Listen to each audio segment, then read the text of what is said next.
To move further, may I request Mr. Ayon Sengupta, editor of the Sportstar, to please come to the podium and say a few words. Ayon, the stage is all yours. Cheers.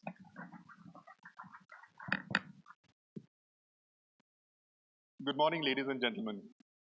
On behalf of Sportstar and the Hindu Group, it gives me immense pleasure to welcome you to the inaugural edition of PlayCom, the Business of Sports Summit 2025, co-hosted with KPMG India. At the onset, I would like to thank Dr. Manvia ji for gracing the occasion and being with us here today. For nearly 5 decades, Sportstar has chronicled the triumphs, heartbreaks, and transformations of Indian sport. But today, we gather not just to look back at stories told, but to shape the stories yet to come. Because if the field of play is where sport lives, the boardroom, the policy desk, the design lab, and the digital screen are where its future is decided. India's sports economy today contributes roughly 0.63% of our GDP. Yet it stands on the cusp of multiplying fivefold in the next decade. This will not happen by chance. It will happen if we build infrastructure that allows every child to dream, if we harness technology to make performance sharper and fan engagement deeper, if we nurture athletes as professionals with sustainable careers, and if we design government systems that are transparent and future-ready. In that sense, the government's recent steps are crucial. The National Sports Governance Bill Act 2025 lays down a framework for accountability, term limits, and a modern regulatory structure, an effort to ensure that Indian sport is administered with the same professionalism we demand from our athletes. Alongside it, the anti-doping bill strengthens India's fight for clean sports, aligning with the global best practices and reaffirming that credibility is non-negotiable. I must thank the Honorable Sports Minister, Dr. Manvia ji, and the Honorable Prime Minister, Shri Narendra Modi ji, a great supporter of sports, for these two landmark government initiatives. Together, these reforms send a message: India is serious about becoming not just a sporting nation, but a sporting power built on trust and integrity.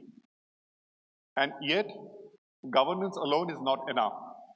India cannot build a resilient sporting economy without widening the base of participation. While mega stadiums may serve ambition, real progress begins with everyday access. Football grounds in village schools, hockey turfs in district centers, badminton courts in municipal halls. If every block, panchayat, and municipality offered children a field of play, the pyramid would naturally broaden. This is why we must begin to think of a right to play, much like our right to education, as said by the Honorable Prime Minister. Such a right would democratize access to sport, create a larger economy, a larger talent pool, build healthier citizens, and deepen the fan economy. A child picking up a racket in Coorg or a javelin in Sonipat should have as much of a chance to grow as a cricketer in Mumbai. Once sport is embedded in the daily life, the economics will follow the opportunity. It will be a self-sustaining cycle of participation, performance, and prosperity. Over the next 2 days, you will hear from the Minister, CEOs, federation leaders, sports administrators, athletes, investors, and innovators.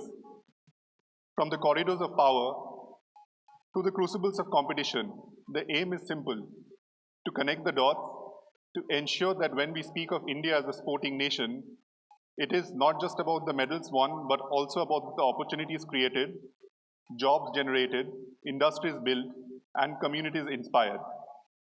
I must thank our Union Sports Minister, Dr. Mansukh Manvia ji, for agreeing to deliver the keynote address, and our partners at KPMG.